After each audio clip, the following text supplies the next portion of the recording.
আমার সকল দর্শক বন্ধুদের আন্তরিক শুভেচ্ছা ভালোবাসা জানিয়ে শুরু করছি আজকের মায়াপুর পর্বের এই ভিডিও।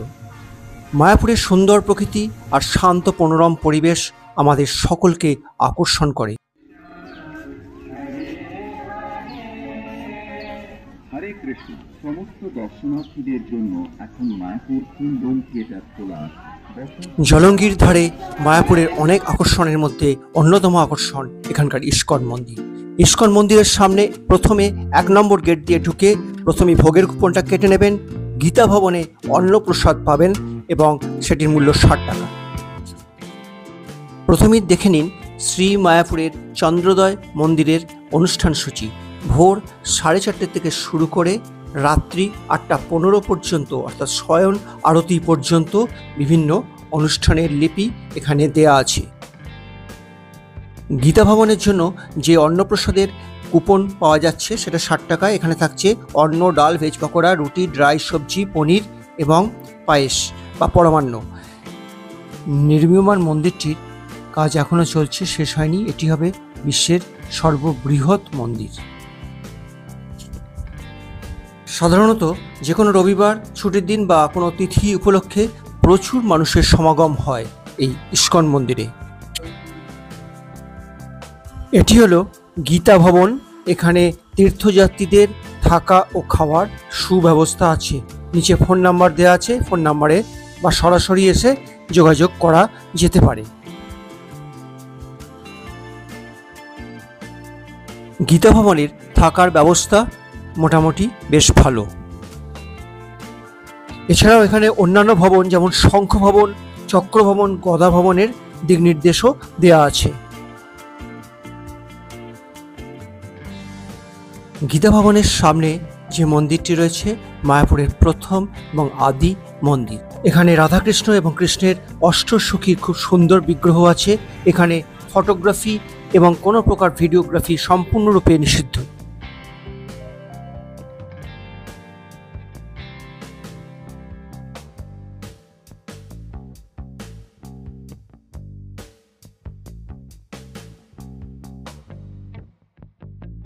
এখানে সকাল 10টা থেকেই সম্পূর্ণ বিনামূল্যে প্রসাদ বিতরণ করা হয়।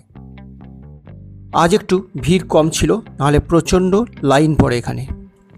মন্দিরের চারপাশে সৌন্দর্যায়ন করা হচ্ছে এবং ঘাসগুলোকে ছেটে সুন্দর করা হচ্ছে এবং গাছগুলোকে বিভিন্ন শেপ দেওয়া হচ্ছে।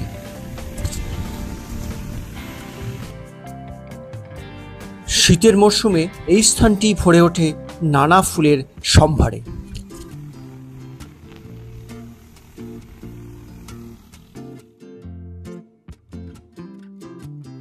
এই পথ দিয়ে সামনে গেলে সকলের জন্য বিনামূল্যে শৌচাগার এবং সেখান থেকে ডান দিকে বেঁকে গেলে এই ফুল ডম থিয়েটার।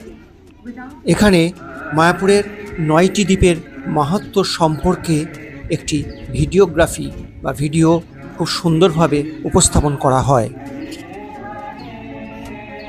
হরে কৃষ্ণ। সমস্ত দর্শনার্থীদের জন্য এখন মায়াপুর কিংডম থিয়েটার খোলা আছে। বসার সুব্যবস্থা আছে এবং এসি আছে। আপনারা আরামে বসে শো দেখতে পারবেন। আপনারা যারা এখনো এই আধ্যাত্মিক শো দেখেননি এবং দেখবেন মনে করছেন, আপনার টিকিটটা সংগ্রহ করে নিন, কারণ আর কিছু সংখ্যক সিট খালি আছে। তাই দেরি না করে তাড়াতাড়ি চলে আসুন।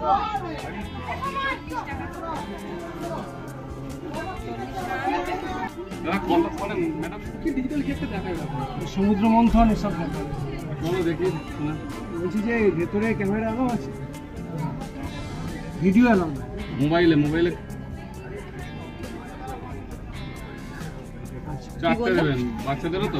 মোবাইল নিয়ে যেতে পারবেন কিন্তু ভিডিও রেকর্ডিং করবেন না।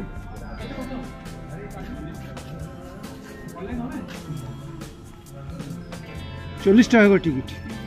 কিন্তু মোবাইল নিয়ে ভেতরে কেউ যদি ছবি তোলেন বা ভিডিও করেন তাহলে 400 টাকা পর্যন্ত ফাইন হতে পারে।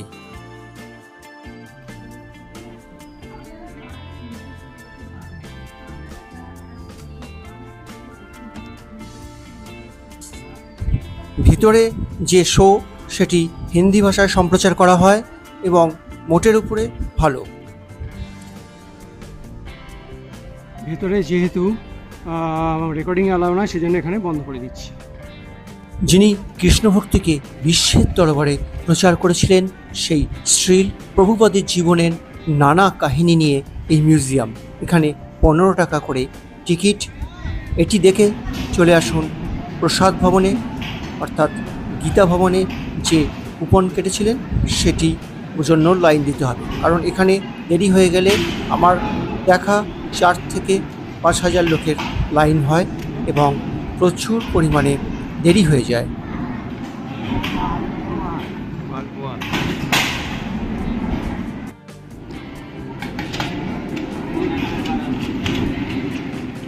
আপনারা যারা গীতা ভবনের দুপুরের মহাপ্রসাদের কুপন কেটেছেন তারা অবশ্যই 12:30 থেকে 1টার মধ্যে লাইনে দাঁড়িয়ে যান। ইস্কন মন্দিরে দ্বিপ্রাহরিক আহার সেরে বেরিয়ে পড়ুন মায়াপুরের আরও অনেক ঐতিহ্যবাহী এবং প্রাচীন স্থান দর্শনের উদ্দেশ্যে। না, রাজা বল্লভ সেন লক্ষণ সেনের বাড়ি। রাজা বল্লাল সেন লক্ষণ সেনের বাড়ি, হ্যাঁ। আমাদের দাদা বলে দিচ্ছেন, ওনার নাম হচ্ছে সমীরণ বিশ্বাস। সমীরণ বিশ্বাস। আমরা এই মায়াপুর ইস্কন থেকে যে অটো করেছিলাম, আমাদের অটো না টোটো, 450 টাকা মোটামুটি বলেছিলেন, কিন্তু ওনার সঙ্গে কথা বলে 400 ঠিক হবে, 400 টাকায় এসেছি। এখানে রিজার্ভ করা হয়েছে, রিজার্ভ করে এসেছি। তা দেখুন উনি কি এখানটা এই বিষয় এইটা বল্লাল সেনের বাড়ি, এটা রাজা বল্লভ সেনের বাড়ি। এটার বয়স হচ্ছে 537 বছর। এখন গার্ড ফার্ড সব রাখা আছে, হ্যাঁ। এখন মানে সরকারের আয়ত্তে আছে জিনিসটা, এখন মানে পাবলিকের আয়ত্তে যদিও আগে ছিল, এখন আর সেটা পাবলিকের আয়ত্তে নেই। হরে কৃষ্ণ, হরে কৃষ্ণ। আচ্ছা, এই সিঁড়িটা কি সেই সময়কার? হ্যাঁ, সেই সময় না, হয়তো এটা পরে করেছে, হয়তো ভেঙে টেঙে গেছে, আবার সারাই করেছে। তবে এই স্থানটি আসলে কি ছিল সেই নিয়ে অনেক মতামত আছে। ভারতবর্ষের আর্কিওলজিক্যাল সার্ভে অফ ইন্ডিয়া বছর 20 আগে এটি খনন কার্য শুরু করেছিলেন এবং কিছুটা খনন কার্য করার পরে বন্ধ করে দিয়েছিলেন।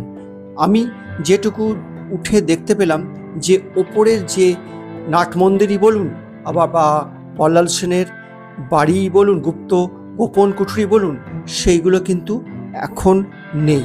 অর্থাৎ যে অংশটা পড়ে আছে সেটা বেশিরভাগটাই ভিতের অংশ, বাড়ির যে ভিত বলা হয় সেই অংশটা। কেন বলছি, আমার ভেতরে ক্যামেরা নিয়ে আমি যখন গেছি আমি ওই ভিতের স্ট্রাকচারই দেখতে পেয়েছি। অর্থাৎ যে দেওয়াল, সেই দেওয়ালগুলো ক্রমশ চওড়া থেকে ওপরের দিকে সরু হয়ে উঠেছে। এবার আমার সাথে আসুন, আমি এই স্ট্রাকচার বা এই স্থাপত্যের ভিতরে প্রবেশ করব। স্থাপত্যের চারদিকে একটি যে সুন্দর একটা বাউন্ডারি রয়েছে, অর্থাৎ সেটা ঠিক বাউন্ডারি বলা যায় না, বাউন্ডারি ভিত। হয়তো এখানে কোনো প্রাচীর ছিল, তা প্রাচীরটা এখন আর নেই। বেশিরভাগই স্থানে এই ধরনের ইট টালি বা প্রাচীরের বা এই ধরনের স্ট্রাকচারের যে টালি বা ইটগুলোকে বেশিরভাগ খুলে নিয়ে যাওয়া হয়েছে, বা সেগুলোকে অনেকে বিভিন্ন কারণে বা খেলার ছলে নিয়ে যাচ্ছে সংরক্ষণ করে রাখবে বলে। আপনারা যদি কখনো দক্ষিণ ভারতের শ্রীরঙ্গপত্তমে যান, অর্থাৎ টিপু সুলতানের যেখানে গোপন আস্তানা ছিল, সেইটা যখন ধ্বংস হয়ে গেছিল, তারপরে সেই স্থানে আর কিছু নেই, শুধুমাত্র ভিতটুকু পড়ে আছে। তা এখানেও অনেকটা একই রকম অবস্থা। এই ঘটনাটি ঘটেছিল আজ থেকে বহু বছর আগে, অন্তত 1100 থেকে 1200 খ্রিস্টাব্দের মধ্যে। ভূমিকম্পের কারণেও হতে পারে আর রাজপ্রাসাদ ধ্বংসপ্রাপ্ত হতে পারে।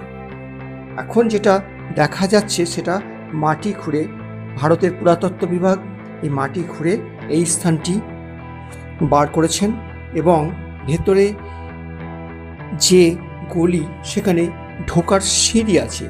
এই সিঁড়িটা আছে, অর্থাৎ সিঁড়িটা অনেক তলা থেকে শুরু হয়েছে এবং ভেতরে ঢুকে দেখুন যে দেয়ালগুলোর স্টেপ বাই স্টেপ সরু হয়ে গেছে।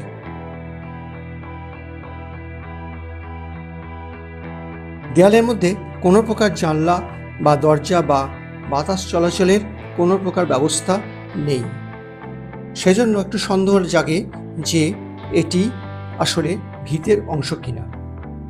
বাইরে যে এই অংশটা দেখতে পাচ্ছেন, সাদা ঘাস রয়েছে কিছু অংশ পিলারের মাঝখানে, এখানে নাট মন্দির ছিল বলে মনে করা হয়, কারণ এখান থেকে অনেক পূজার বাসনপত্র পাওয়া গেছে এবং অনেক দেবদেবীর মূর্তি পাওয়া গেছে, এমনকি কিছু বুদ্ধ মূর্তিও পাওয়া গেছে, যেগুলো মিউজিয়ামে রাখা আছে। আজ থেকে বহু বছর আগে, অর্থাৎ 1100 থেকে 1200 খ্রিস্টাব্দের মধ্যে এই স্থানের পিছন দিয়ে, অর্থাৎ পেছন দিকে যে অংশটা জঙ্গল ঘেরা অংশটা দেখা যাচ্ছে, ওইখান দিয়ে একটি শাখা, অর্থাৎ ভাগীরথী নদীর একটি শাখা প্রবাহিত হতো। ওই স্থানে যে গঙ্গার জল বাহিত হতো এবং ওই গঙ্গার জলের সাথে এই নাট মন্দিরের একটা ড্রেনেজ সিস্টেমের মাধ্যমে কানেকশন ছিল, একটা সংযোগ ছিল। এবং পূজার পরে যে সমস্ত জিনিস ধৌতকরণ হতো, সেই সমস্ত জিনিস, সেই সমস্ত জল, এই যে একটা কল, এটা ছিল একটা পাথরের বা হাতির মুখের মতো কল, এই কলের জল পড়তো, সামনে একটা কুয়া ছিল, এই কুয়াটা এখন বুঝিয়ে দেওয়া হয়েছে। ওই কুয়াটার সঙ্গে সংযোগ ছিল পিছনের দিকের ওই গঙ্গার জলের উৎসের। এখনো পর্যন্ত এটা হচ্ছে যা নির্ধারণ করা হয়েছে, আমাদের গাইড বললেন এটি হচ্ছে একটি কলের উৎসমুখ। বহু বছর ধরে এটা ছিল একটা উঁচু ঢিবি মতো, যা লোকে বল্লাল ঢিবি বলে জানতো। তারপর খনন কার্যের ফলে ভেতরের এই সমস্ত স্থাপত্য বা পুরাতত্ত্বগুলোকে বাইরে আনা সম্ভব হয়েছে। এবার গন্তব্য ভক্ত চাঁদগাজীর সমাধিস্থল।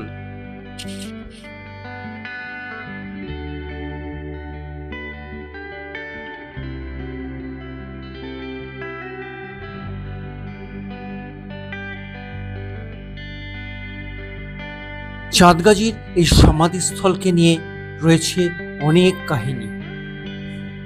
গাছটির মধ্যেও কিন্তু ভগবানের নৃসিংহ রূপের অনেক ছাপ প্রকট হয়ে উঠেছে।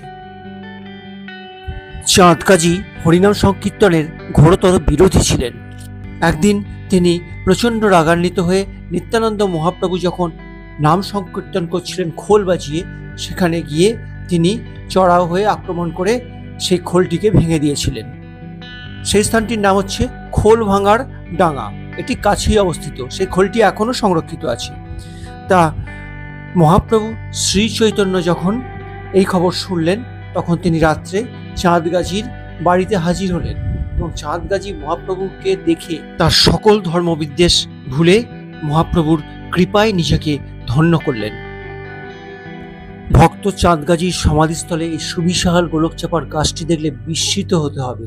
মহাপ্রভুর নিজের হাতে লাগানো এই গাছটি 537 বছরের কাছাকাছি পুরানো, অপূর্ব অপূর্ব সুন্দর, মনোরম পরিবেশ, শান্ত স্নিগ্ধ। সমাধিস্থল প্রদক্ষিণ করে চলে এলাম শ্রী চৈতন্য মঠে।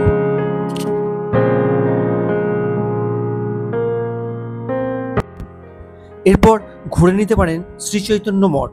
খুব সুন্দর শান্ত স্নিগ্ধ পরিবেশ, খুব ভালো লাগবে। চারপাশ সুন্দর করে সাজানো এবং এখানেও অনেক কিছু দেখার আছে, যেমন শ্রীল প্রভুপাদ সমাধি মন্দির ও ভজন কুঠির। এছাড়াও রয়েছে এখানে শ্যামকুণ্ড এবং রাধাকুণ্ডের মতো সুন্দর জলাশয়। শ্যামকুণ্ডের জল কিন্তু পায়ে দেবেন না, পায়ে স্পর্শ করা চলে না, কিন্তু রাধাকুণ্ডের জলে যদি আপনি নামেন বা নামার চেষ্টা করবেন না, খুব পিছল ঘাটগুলো। এখানে প্রচুর মাছ বিস্কুট বা ভুট্টা জাতীয় খাবার দিলে এরা খেতে আসে। এছাড়া রয়েছে গিরি গোবর্ধন পাহাড় এবং এই চারপাশের পরিবেশ অত্যন্ত মনোরম। এইখান থেকে এই সমস্ত দর্শন করে 1 নম্বর গেট দিয়ে বেরিয়ে যেতে হবে। এখান থেকে বেরিয়ে যেটা দেখে নিতে পারেন হচ্ছে খোল ভাঙার ডাঙা। শ্রীবাসঙ্গনকে খোল ভাঙার ডাঙা বলা হয় কারণ এখানে যখন হরিনাম চলছিল সেই সময়, ওই যে আগেই বললাম, চাঁদগাজী একসময় ঘোরতর বিরোধী ছিলেন, উনি এসে সেই মৃদঙ্গ ভেঙে দিয়েছিলেন, হরিনামের মৃদঙ্গ ভেঙে। সেই ভাঙা মৃদঙ্গটা এইখানে রাখা আছে, কিন্তু ছবি তুলতে দেয় না বা ফটোগ্রাফি নিষেধ। এর ঠিক কাছেই আছে শ্রী চৈতন্য মহাপ্রভুর মাসির বাড়ি।